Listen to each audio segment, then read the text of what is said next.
welcome to an extremely impromptu interview with Dan Boerman here. Thanks for joining us, Dan. Thank you for having me, Jordan. Not Good a problem. to catch up. Not a problem. So just to give the viewers a bit of a kind of an insight and a bit of background into why we happen to be sitting on the couch together. Dan recently posted a photo on Facebook. Was it last Thursday? Last Thursday. Yeah, that's the one, about a week ago. Nice old shot of me down left bank a few years ago. Yep.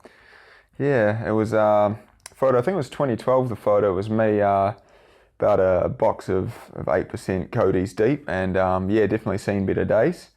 Blind drunk down Cuba Street. But posted that up with a caption just saying it's been 6 years now that I've been off the beers. Perfect. And the reason why this photo caught my attention was because Dan looked quite different 6 years ago. And I engaged in a private message. I slid into his DMs. Slid right in. Dan's DMs. And the conversation kind of led to Dan sending me more pictures, perfectly sensible pictures of him about 6 years ago. But what caught my eye was how much bigger Dan used to be. Now, it's a little bit harder to see on the couch, but Dan's built like David Goggins. He's, built like a runner, and which is what he's doing now as well, which we'll talk more about. But 6 years ago, these photos he was showing me, how heavy were you, Dan? Yeah, so I was 115 kilos at my peak. I went down, it was, quite a few years back, came into Wellington for the day with my mate. The only reason that I know I was at that weight specifically, I don't know if you've seen at the chemist, you get those scales that you jump on and you put in $2 and it'll give you a printout, it'll give you a horoscope and it'll tell you your weight and all that. It gave me my horoscope and it gave me my weight. Yep. After giving me my weight, I'm like, it doesn't matter what the horoscope says, like my future's not looking too bright, man. 115 kilos on the printout, and I thought, like I was wearing a leather jacket, I'm like, well, that's at least a couple pounds. It could be the clothes I'm wearing or whatever. But yeah, back then, that was a bit of a wake-up call. 115 kilos, so 250 something pounds. Yep. Big old boy, yeah. And how heavy are you now? How much do you weigh? A little bit less, somewhere around 75. So ballpark is about 40 kilos less than I was back then. Yeah, yep. 40 kilos, yeah. Yeah.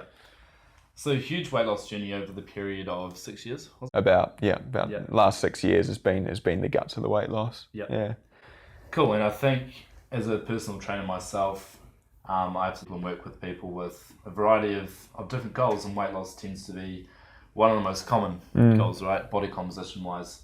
So when Dan showed me these photos of this huge journey he undertook, and if you know Dan, if you go to Snap Fitness, you'll know that he's in here most mornings, sometimes in the evenings as well too. He's running on the treadmill. He's doing half marathons like every weekend. He's hitting the weights as well.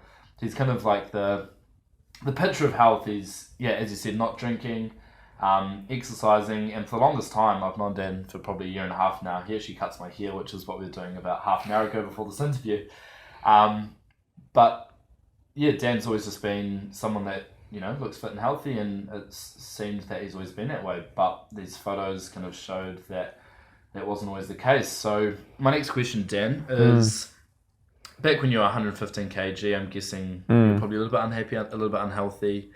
What was kind of was there a defining moment that kind of caused you to think, no, I'm going to kick this? Yeah, definitely. And I think quite often there's always a defining moment, right? There's always that aha moment. There's like, with anyone, whether it's with, drinking or smoking or a bad breakup, there's that pre-event period and that post-event sort of period. And for me, I remember it quite distinctly.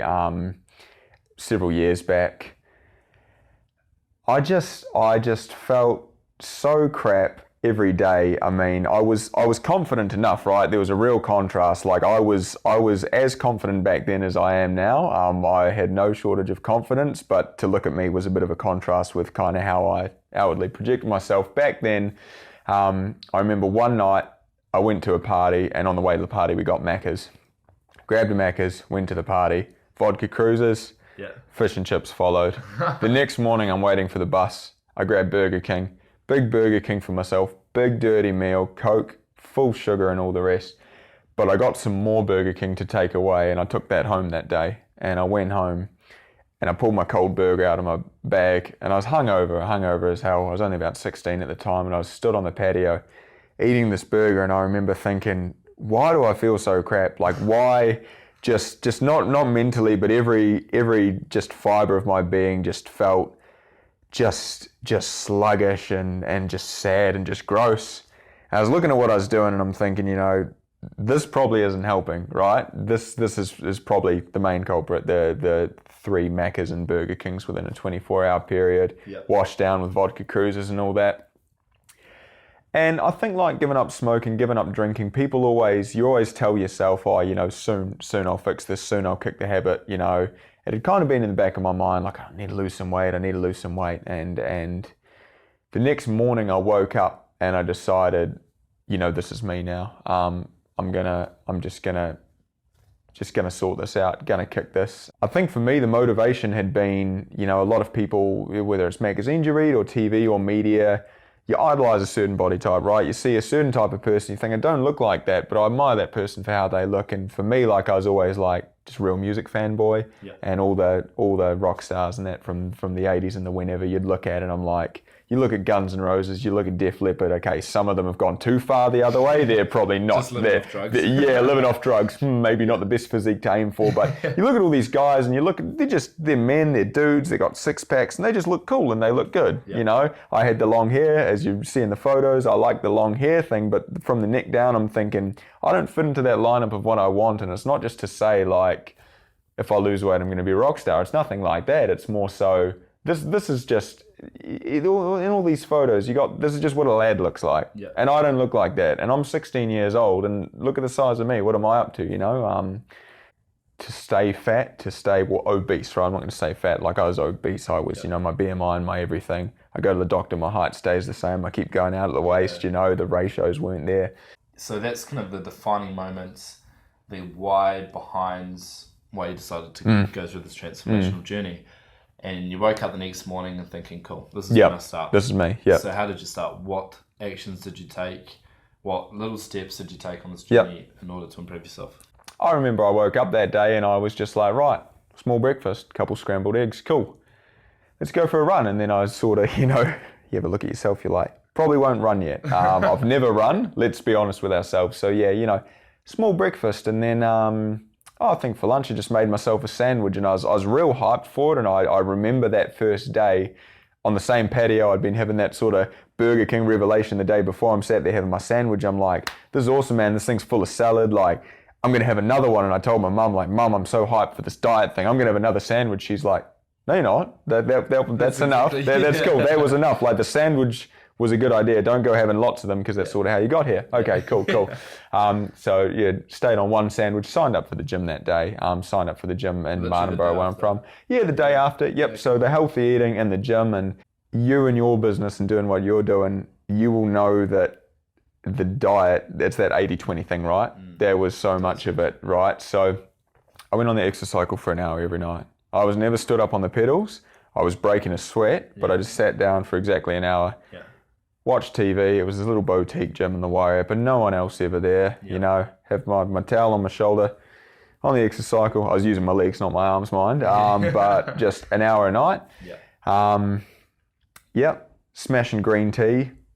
Gym an hour every night. And at the time, I remember just thinking, it's because I'm at the gym and it's because I'm drinking green tea. I'm losing all this weight. Now, in hindsight, it was a cessation of the poor diet. It was the reduction in the energy intake that got me the success, Arguably, could have not been on that bike and seen similar results, but it was good to get my heart pumping, right? And it was such a good feeling. And I remember one night, would have been a month or two, and my brother, he's Friday night, he bought a bottle of whiskey home. He's like, I'm just going to have some drinks, man. I'm like, yeah, cool, I'll join you. And I had a drink, and I had another drink, and I was like, this is cool, this is nice. I'm going to stay home from the gym tonight. And the next day I was real pissy because I'd like gotten into such a nice routine of going to the gym every night, and I'd skipped a day. So then I knew, I'm like, wow, I'm kind of hooked on this. I've been doing this for weeks now. I've been on the bike, been doing the healthy eating. I've skipped a day and now I'm a bit grumpy about it. I'm like, that's cool. I've got a new routine. Yeah. What do they say? 27 days to build a habit, or I might have pulled that number out of thin air, but something like that. Yeah. But basically after that time, I was like, wow, I've gotten grumpy because I'm not doing the fitness thing. I really enjoy this, and I'm genuinely enjoying it now. I'm not just doing it for the sake of a goal, but I've I found something I enjoy, so it was easier to stick to. But yeah, basically just an hour at the gym every night, sat on the exercycle, and I'd walk to the gym and I'd walk home as well. So there was that extra kind of cardio. So just got me moving, got my blood pumping, and every time I'd lose a kilo or a couple kilos, I'd walk down to the gym and I might be wearing a smaller shirt or whatever. I just feel a bit less meat on my bones. It was just nicer. It was just refreshing because I hadn't felt that for years. I mean, I reached 100 kilos before I reached 13 years old. And I always told myself I never would, that 3-digit, it was something that was inevitable to me that I would be over 100 kilos. I was just on an upward trajectory with my weight, and I knew that would happen one day, but I thought, surely not before I'm a teenager. But at about 12 years and 10 months old, I was stepped on the scales, I was 100 kilos, and told myself, wow, I'm getting tall. You know what I mean? I thought I must be getting tall, or muscly somewhere that I can't see, because that's a big number on those scales. So yeah, and I'd always sort of been that size, you know, for as long as I can remember. If the goal was to lose 20 kilos, I wasn't going to only find happiness once I'd lost 20 kilos. Once I'd lost 2 or 3, I was feeling amazing because I was seeing progress. You know what I mean? I was feeling lighter and I was feeling more inspired to stay on the path that I was on. You know, those little signs along the way that I was doing right, like I knew I was going to be sweet, you know? You were gaining satisfaction through those small incremental changes. Absolutely. Obviously working towards like a longer term, bigger goal. Absolutely. Still being kind enough to yourself to take exactly. Wins, you know? Yeah, exactly. Take the wins, and you know, I'd plateau sometimes, or I'd grab an ice cream or whatever, and that's just all part and parcel, you know? I think down one end of the spectrum, you've got people who are doing nothing like myself pre-weight loss, right? And then down the other end, you've got the real hard outs, and they're at the gym every day and they're weighing their chicken breast and they're like not drinking any fizzy and just, you know what I mean? But I think when you find that sweet spot in the middle, that moderation that I didn't have, which is, you know, ties into that sobriety thing, right? That light switch mentality. Like when you can kind of moderate, when I could do the diet thing, go on the exercise cycle, but on the weekend, my mum's like, hey, I made us some cheesecake. I'm like, well, I'm going to have a slice. Yeah. I'm going to stop at one slice. Like that's when you've found success. Yeah. When you're not so hard on yourself that you're not reaping the rewards because you're too busy, like turning this kind of self-love that inspired you to lose all this weight into this kind of self-loathing to lose more weight. Like when you reach this sweet spot in the middle, that's when you're succeeding, when you're on the path to success. But you're like, hey, like, let's be honest, over the course of my lifetime, there's going to be cheesecake. Yep. Like there's going to be restaurants I'm at and I'm not going to have a packet to read the back of. There's going to be weddings and absolutely birthday parties. And you want to be able to properly enjoy that, you know? You don't want to miss out on the wedding photo because you're down the back weighing out chicken breast on a scale. You want to be able to enjoy that. Exactly. And then the next day to just be like, right, well, I'm just back on it. You know what I mean? And that to me was success. And not to go too far the other way, 2 days into the diet, have a custard square and go, oh, you're allowed a treat sometimes, because that's kind of missing the point. But several weeks in to just kind of, just be human about it, be holistic, to have a holistic approach to it. I love what you're saying here, because I think this ties into a lot of people's mentality with particularly weight loss journeys. I mean, people go through all sorts of journeys at the gym, but weight loss, as I was alluding to before, tends to be a common one. And I think a lot of people do get so hung up with, I want to lose weight as fast as possible. And a lot of people do.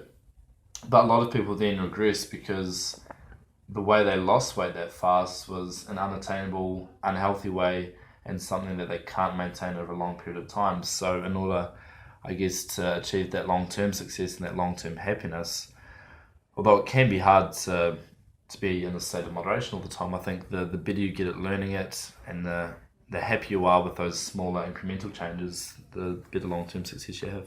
I definitely agree, man. And if you had seen my diet, like when I was 115 kilos, on the way to school, 7 a.m. I'd have what were they called? Like Tucker's mince pies or Big Ben or something. So it was a pie at 7 in the morning. Yeah. Get to school, 2 Powerades and a bag of M&Ms, right? I run now, as you say. I don't touch Powerade. But for some reason, 115 kilos, me needed 2 of them, right? 2 of them. So I was wired, man. You're sat there in like social studies. I'm ready to like learn social studies. But it was a Big Ben pie. It was 2 Powerades and a pack of M&Ms. Morning tea, bacon and egg pie. Lunch, what my mum had made me, and probably what I should have just been eating, right? Because like to look at what mum had given me for lunch, like that was kind of enough. But then I'd have my lunch, And then afternoon tea would be another pie. I remember my brother giving me grief because I'd always have 3 pies a day, right? I found a way to fit 3 into the diet. Walk home from school, litre of chocolate milk. Now, I'm not going to knock chocolate milk because that wasn't the underlying issue, but it was a spoke in the wheel. Yeah. Another pie. Get home, dinner, full bag of chippies, tub of ice cream, cream chocolate chips, right? That's like powerlifting diet, right? And I wasn't powerlifting. I wasn't lifting anything, you know what I mean? 5,000 calories a day. Oh, I can't, like my fitness power would have just crashed if I tried logging that, right? Like it would have. I would have had to get a new phone or something. Yeah. So it was just that every day. So to dial that back and be like, 3 meals a day and the odd treat, like you're going to succeed, you know what I mean? Just the takeaway there being just making a lifestyle change you can commit to, right? And something that 10 years later, like I say, I'm not doing some fad diet or some anything crazy. It's just an adjustment, right? Something you can commit to long term. Yeah. And all of us, despite our goals, we all go through periods and fluctuations of being motivated and not being so motivated. Myself included. We're all human, right? So we all go through these different states of mindset. So I'm guessing at some point during this journey you would have had a state of mindset where you may have felt particularly negative or not so motivated. How did you dig yourself out of that? What was kind of the core thing that kept you going and ensured that you are where you are today? In terms of motivation, and in terms of kind of picking up the pieces and re-motivating myself, times that I'd fallen off the wagon, I think I just had to look towards what made me feel good, right? And I knew what made me feel good was exercise, it was nutrition, it was a lot of things. It was surrounding myself with good people and staying hydrated and getting plenty of sleep. But I'd been there and I had known what it was like to look in the mirror and go, wow, like I feel and look great, or to have people say, like, damn, bro, you're looking good, you're looking fit, you're looking whatever. And for me, if I ever lost sight of that motivation, I just think, look, the alternative's just being fat and miserable again, right? And I'm not saying that all happiness is intrinsically linked to body shape and size or anything like that, but I just know, like, I was... It's kind of the lifestyle that went to it. Yeah, exactly. I just knew that whole fitness thing and just the good that I was doing to my body, that was a big motivator. I knew that, like I knew my body was smiling from what I was doing. Like, if I was lifting weights or if I was at the gym on that bike and having my healthy meals, like, I just knew it was better for my body, right? And that kind of motivated me. I just wanted to look after myself, it was kind of like self-love before self-love was cool, right? Just knowing that, like, what you put in is what you get out, right? Yeah, you're doing your body a favor. Yeah. Exactly. If I'm putting cold Burger King in, I'm not going to be doing great, but if I'm just putting in plenty of rest and exercise, and what I get out was going to be good. So I suppose what would just keep me on track and what would motivate me, I mean, dare I say, photos were another one. Those Facebook memories you get? Yeah. Like, if it's been 2 years since you were at your prime and you're like, you're a bit overweight and you're kind of off the wagon now, it's like, that's not the angle of the photo, that's just how you look, right? And there's no... Really, Mark Zuckerberg is just, Mark Zuckerberg was my personal trainer, right? And he's just holding me accountable, and I'm like, all right. And one final question. Yeah, sure. Now that we've kind of looked at the memory tape from the last 6 years, we're 2020. Where are you now? What are you doing? And do you have any kind of big health and fitness related goals within the next year or so? There's a couple of things, right? I enjoy the fact that on the weekend I can go for a long run, can do a half marathon, and before work I can run 10Ks or bench however much or however many push-ups, because I constantly tell myself that I need to keep this up. In order to be able to keep this up, right, I've got to be able to run X amount of days a week so that I can run X amount of days a week. Like, it's a work in progress. And I know that if I put my feet up for 3 weeks and I go back running, it's going to be harder. Like, I'm going to be slower. And if I just don't lift weights for a few months, like, I'm not going to be as strong. So maintaining that which I've worked so hard for is really important to me. But also, to answer your question, just like, on a personal level, where am I at now? Losing weight in the big scheme of things is arguably easier, right? Like, don't eat, you lose weight. It's not a great way to do it, but for me to build a bit of muscle or to kind of bulk out or be stronger, that's kind of the next challenge for me, right? And being at Snap or being at the gym and you're running on the treadmill and you got your girl in front of you and she's on the elliptical and he's on the spin bike and all that's all well and good. You got 2/3 of the gyms, dudes like doing squats and deadlifts and stuff, and you're like, I like what they're doing. Like, I want to get on board with that. And so about a year ago, very recent times relative to my whole fitness journey, about a year ago, I took up the strength training thing. So I guess the next goal for me is to find this, you're talking about finding the sweet spot. If I can find the sweet spot where I'm running a load, but I can also gain a bit of size and strength, then I'm just proper, I'll feel like I'm killing it. Like, that would be the next goal for me. Yeah. Like I say, you're winning when you have a holistic approach to stuff, right?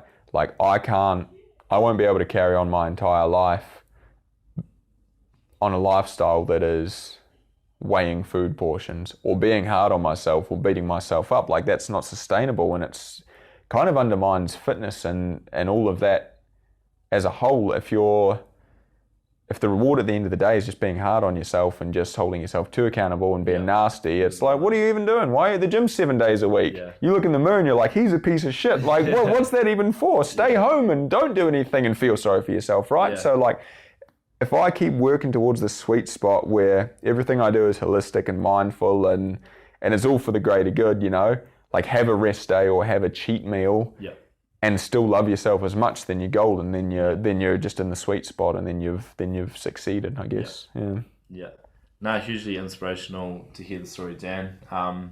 Since getting in touch with you again last Thursday and hearing about this journey that you've gone through, it's been really cool to unpack a little bit more, because I think there are a lot of people out there that do struggle with motivation, and the weight loss journey can seem like a really daunting one. So to hear it from someone that's gone through this journey, you're not just like someone preaching health and fitness, you've actually gone through and lost 40 kg, and you're at a position now where you've consistently maintained your version of success in health for well over a year now. So hugely inspirational.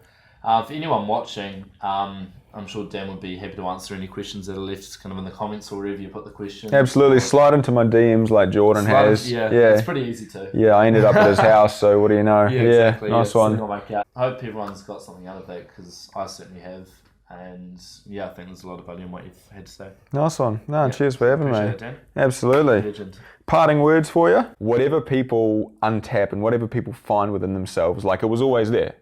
Like, it was always there. When I was fat and I was the size I was, and I decided, I'm going to go do it, like, that was always there. Yeah. I could have paid someone to find that, or I could have had a wake-up call from a doctor or whatever, but everyone's got the thing in them to make them, like, everyone's successful if they want to be, right? Yeah. Like, I was literally me, the same guy without the man bun. I was just me in a fat suit. Like, I was the same lad. It's not like we talk about a transformation. Like, it was literally just Daniel, except in a fat suit. Yeah. And he decided, I'm going to shed this. I'm going to shed this skin, and I'm going to, you know what I mean? And I think people just need to understand, like, they can start straight away. Yeah. You honestly can. Like, you can have a healthy meal one day. Like, you can be overweight and have a healthy meal and be like, cool, that's the first meal done. Like, when I gave up smoking, I went to grab a cigarette and I was like, no, I won't. And that's the first one that I'm not going to have. Yeah. And I'm just now not a smoker. Yeah. You know, I didn't set a date and go, right, I'm just not going to smoke after this day.